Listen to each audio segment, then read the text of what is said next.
Supreme court से आज दूसरी अहम खबर सामने आई है। अदालत उज़्मा ने साबिक वफाकी वजीर और सेनेटर फैसल वाडा की गुज़िश्ता रोज़ की गई प्रेस कॉन्फ्रेंस पर अज़ख़ुद नोटिस ले लिया है।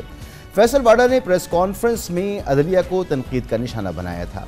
आज नैब तरामीम केस की समाअत के दौरान भी फैसल वाडा की प्रेस कॉन्फ्रेंस का जिक्र हुआ था। दौरान समाअत जस्टिस अतहर बिनुल्लाह ने अटॉर्नी जनरल को रोस्टम पर बुलाकर तशवीश का इजहार किया था। चीफ जस्टिस काजी फाइज ईसा की सरबराही में 3 रुकनी बेंच सेनेटर फैसल वाडा के खिलाफ अज़ख़ुद नोटिस केस की समाअत कल करेगा। बेंच में जस्टिस इरफान सादत खान और जस्टिस नईम अख्तर अफगान शामिल होंगे।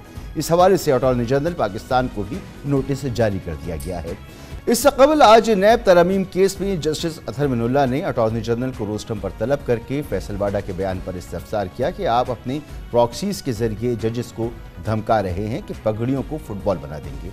उन्होंने कहा कि हम वाजे कर दें कि ना कोई जज डरेगा ना हिरासा होगा, जिस पर अटॉर्नी जनरल ने जवाब दिया कि ये नहीं होना चाहिए, मैं इस बात का हामी नहीं हूँ। फैसल वाडा ने गुज़िश्ता रोज़ एक प्रेस कॉन्फ्रेंस में कहा था कि अब कोई पाकिस्तान में पगड़ी उछालेगा तो हम उसका फुटबॉल बना देंगे। 1 अप्रैल को इस्लामाबाद हाई कोर्ट के जजेस के खत से मुताल्लिक़ मामले पर सुप्रीम कोर्ट के अज़ख़ुद नोटिस के बाद सोशल मीडिया पर जस्टिस बाबर सत्तार के खिलाफ मनफी प्रोपेगेंडा शुरू कर दिया गया था कि उनके पास अमरीकी शहरियत है, जिस पर इस्लामाबाद हाई कोर्ट को एलामिया जारी करके तरदीद करनी पड़ी कि जस्टिस बाबर सत्तार के पास पाकिस्तान के सिवा किसी मुल्क की शहरियत नहीं। और जस्टिस बाबर सत्तार ने तैनाती से कबल अपने ग्रीन कार्ड के हवाले से उस वक्त के चीफ जस्टिस को आगाह कर दिया था। फैसल वाडा ने 30 अप्रैल को आर्टिकल 19A के तहत रजिस्ट्रार इस्लामाबाद हाई कोर्ट को खत लिखा था, जिसमें जस्टिस बाबर सत्तार और उस वक्त के चीफ जस्टिस के दरमियान ग्रीन कार्ड से मुताल्लिक़ होने वाली खतो किताबत फराहम करने का कहा गया था, जिस पर आज इस्लामाबाद हाई कोर्ट के रजिस्ट्रार ऑफिस ने फैसल वाडा के खत का जवाब देते हुए बताया कि आईन पाकिस्तान में जज बनने के लिए किसी और मुल्क की शहरियत या रिहाइश रखना नाअहलियत नहीं है और किसी भी वकील से हाई कोर्ट का जज बनते वक्त दोहरी शहरियत की मालूमात नहीं मांगी जाती। मजीद कहा गया कि जस्टिस अतहर बिनुल्लाह ने 6 जजेस के खत पर अज़ख़ुद नोटिस केस की कार्रवाई में इस बात को वाज़े करते हुए बताया कि जस्टिस बाबर सत्तार के ग्रीन कार्ड का मामला सुप्रीम जुडिशल काउंसिल में डिस्कस हुआ, जिसके बाद जस्टिस बाबर सत्तार को जज मुकर्रर करने की मंजूरी दी गई। रजिस्ट्रार इस्लामाबाद हाई कोर्ट ने जवाब में कहा कि ये अदालत जुडिशल कमीशन में होने वाली डिस्कशन का रिकॉर्ड नहीं रखती। ख्याल रहे कि इस्लामाबाद हाई कोर्ट की 2 अलग अलग larger benches justice Mohsin Akhtar Kiyani और जस्टिस बाबर सत्तार के खतूत पर तौहीन अदालत की कार्रवाई शुरू कर चुकी हैं। दोनों जजेस ने सोशल मीडिया पर मनफी प्रोपेगेंडे की शिकायत की थी। इसके अलावा इस्लामाबाद हाई कोर्ट के जजेस के खत से मुताल्लिक़ मामले पर सुप्रीम कोर्ट के अज़ख़ुद नोटिस केस की 3 समातें भी हो चुकी हैं। इस अहम मामले पर हम बात करेंगे। मोहतरम जनाब हसन रज़ा पाशा साहब साबिक़ चेयरमैन हैं executive committee Pakistan bar council के, और मोहतरम जनाब बैरिस्टर साद रसूल साहब माहिर आईन कानून। आप दोनों मेहमानों का बहुत बहुत शुक्रिया। हसन रज़ा पाशा साहब, आप फरमाइएगा कि सेनेटर फैसल वाडा की गुज़िश्ता रोज़ की प्रेस कॉन्फ्रेंस सुप्रीम कोर्ट ने इस पर अज़ख़ुद नोटिस दिया है, क्या कहेंगे आप इस पर, क्या रद्द अमल है आपका? हाँ देखें जी, बात ये है कि आपने देखा होगा कि सुओ मोटो केस का नोटिस लेने के लिए अब प्रैक्टिस एंड प्रोसीजर एक्ट के तहत 3 रुकनी कमेटी है जो कि देखती है कि क्या ये मैटर जो पुटअप किया गया है उस पर सुओ मोटो लिया जा सकता है या नहीं। कल की उनकी प्रेस कॉन्फ्रेंस बिल्कुल जाती हमलों पे मुश्तमिल थी। ठीक है, जजेस अगर कोई फैसला करते हैं तो आपको तनकीद करने का हक हासिल है और वो पब्लिक डॉक्यूमेंट होता है, वो जजमेंट, वो ऑर्डर। लेकिन जब आप जातियात पे हमला करते हैं और इस तरह के ऐसे अल्फाज इस्तेमाल करते हैं, उनका चुनाव करते वक्त आप ये नहीं देखते कि आप कितनी तौहीन के मुर्तकिब हो रहे हैं, तो फिर लामहला तौर पे कानून हरकत में आता है। और आज जिस तरह कमेटी ने ये फैसला किया कि फैसल वाडा साहब के खिलाफ तो इन्हें सुओ मोटो लिया जाए मैटर, वो ले लिया है। अब वो आएंगे, बताएंगे कि कैसे फुटबॉल बनाया जाता है पगड़ी को और कैसे जो है वो बाकी मामलात को। देखिए, सबसे अहम बात जो है वो ये है कि अगर आपको ये एतराज है कि जनाब जस्टिस बाबर सत्तार साहब ड्यूल नेशनलिटी के हामिल हैं, तो आपके पास ایک طریقہ کار موجود ہے. آپ آرٹیکل 209 انووک کر کے آپ کمپلینٹ کر سکتے ہیں سپریم جوڈیشل کونسل میں. لیکن یہ کہ آپ بار بار اس کی الیکٹرانک میڈیا پہ آ کے آپ یہ باتیں کریں کہ ان کی ٹرولنگ کریں یا ان کی فیملی کے حوالے سے بات کریں, یہ انتہائی نامناسب ہے. اور it amounts to be interference of smooth working of court.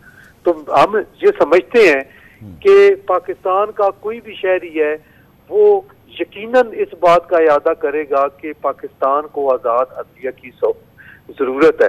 اور جس طرح ججوں کو دباؤ میں لا کے اگر کوئی بات کی جاتی ہے تو وہ یقیناً کنڈیمیبل ہے. ٹھیک ہے. سعد رسول صاحب, آپ کا کیا اس پر رد عمل ہے, اور آپ بھی سمجھتے ہیں کہ یہ غیر مناسب تھی اور ججز کو دباؤ میں لانے کی کوشش تھی؟ دیکھیے, یہ تو اب ہم سب نے سن لی پریس کانفرنس, ہم سب نے دیکھا کہ اس کے اندر کس طرح کی باتیں ہوئی تھیں. اس کے بعد جو سوال جواب ہوئے تھے اس میں کس طرح کی باتیں ہوئی تھیں. جب ان سے واپس پوچھا گیا اینڈ میں سوال جواب میں کہ کیا آپ واقعی ججز کی پگڑی اچھاڑنے کی بات کر رہے ہیں, تو انہوں نے واپس دہراتے ہوئے کہا کہ اگر وہ کسی پگڑی اچھالیں گے تو میں زیادہ اچھالوں گا, جس میں فٹ بال کی بھی بات ہوئی, دیگر چیزیں ہوئیں. ہم پچھلے کچھ عرصے سے پاکستان کے اندر بڑی عجیب سی روایات دیکھ رہے ہیں. ہم جمہوریت کی روایات بڑی عجیب دیکھ رہے ہیں, ہم عدالت کی روایات بڑی عجیب دیکھ رہے ہیں, ہم اپنے پارلیمانی نظام کی روایات بڑی عجیب دیکھ رہے ہیں, ہم نے الیکشن کمیشن کی بڑی عجیب سی روایات دیکھیں. ایسی چیزیں جو پاکستان کی تاریخ میں پہلے نہیں ہوئی تھیں, ہم نے پچھلے کچھ عرصے کے اندر ہوتی دیکھیں, جس کی وجہ سے شاید یہ پولیٹیکل لمحہ, یہ مومنٹ ان ٹائم تو کسی کے حق میں کسی کے خلاف ڈیسائیڈ ہو جائے, لیکن جو لانگ ٹرم پاکستان کی کانسٹیٹیوشنل مشینری کو جو نقصان پہنچے گا اس طرح کی چیزوں کی وجہ سے, اس کا کوئی خمیازہ نہیں پورا کر سکتا. ہم نے دیکھا کہ اب سے ہم پاکستان کے اندر اب کچھ عرصے سے بات ہو رہی ہے کہ فریڈم آف اسپیچ کی کیا لمیٹیشنز ہیں. ہم ایک طرف بات کرتے ہیں اور بالکل درست بات ہے کہ سب کو آرٹیکل 19 جو فریڈم آف اسپیچ ہے اس کا پاس رکھنا چاہیے. اسی آرٹیکل 19 کے اندر یہ بھی تحریر شدہ ہے کہ کوئی ایسی بات نہیں کوئی شخص کرے گا جس سے عدالت کا کنٹیمپٹ ہو. عدالت کا کنٹیمپٹ 3 قسم کا ہوتا ہے. کنٹیمپٹ آف کورٹ آرڈیننس کے نیچے, کنٹیمپٹ آف کورٹ ایکٹ کے نیچے 3 قسم کا کنٹیمپٹ ہوتا ہے.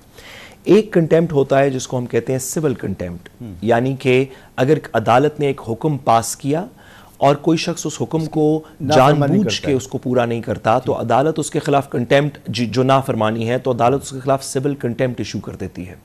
دوسرا ہے کرمنل کنٹیمپٹ, جہاں پہ کوئی شخص عدالت کی ڈسپنسیشن آف جسٹس کے اندر کوئی کسی قسم کی خلل ڈالنے کی کوشش کر رہا ہو یا اس کو کسی طریقے سے انفلوئنس کرنے کی کوشش کر رہا ہو. اور تیسرا ہے جوڈیشل کنٹیمپٹ, جس کے اندر آپ عدالت کی یا جج کی پرسنل ساکھ کو اٹیک کرنے کی کوشش کرتے ہیں. یہاں پہ ہماری سپریم کورٹ نے بار بار کہا, اور جن جج صاحبان کے بارے میں بات ہو رہی ہے انہوں نے بھی اب سے پہلے بھی وہ اپنی ججمنٹس میں کہہ چکے ہیں کہ آپ ہمیں پرسنلی اٹیک کریں, اس میں کوئی مسئلہ نہیں, جوڈیشل کنٹیمپٹ کے ہم خلاف ہیں. لیکن اگر کسی پریس کانفرنس کا, کسی سپیچ کا, کسی رویے کا یہ مقصد ہو کہ وہ عدالت کے انصاف دینے کے عمل میں حائل ہو جائے, تو پھر کرمنل کنٹیمپٹ کی کارروائی کی جائے گی. کل کے پریس کانفرنس میں آپ سمجھتے ہیں کہ یہ آپ نے محسوس کیا کہ اس پریس کانفرنس کا مقصد ہی یہ تھا؟ دیکھیے, یہ تو میں نے تو اس کے اندر بہت ساری چیزیں میرا خیال ہے محسوس کی جو کہ اب سے پہلے موجود نہیں تھی ہماری لا کی روایت کے اندر. لیکن اس کا ایکچول متن کیا ہوگا یہ تو کنٹیمپٹ کی پروسیڈنگز کے اندر ہی بتایا جائے گا. بظاہراً ان کی کانورسیشن سے لگتا یہ ہے کہ جو کچھ فیصلے کو, جو کچھ کیسز اس وقت زیر التوا ہیں ان کے اوپر یا ان کی طرف انہوں نے ہنٹ کیا, جو کہ میرے خیال میں کرمنل کنٹیمپٹ آف کورٹ کے زمرے میں آتا ہے. ٹھیک ہے.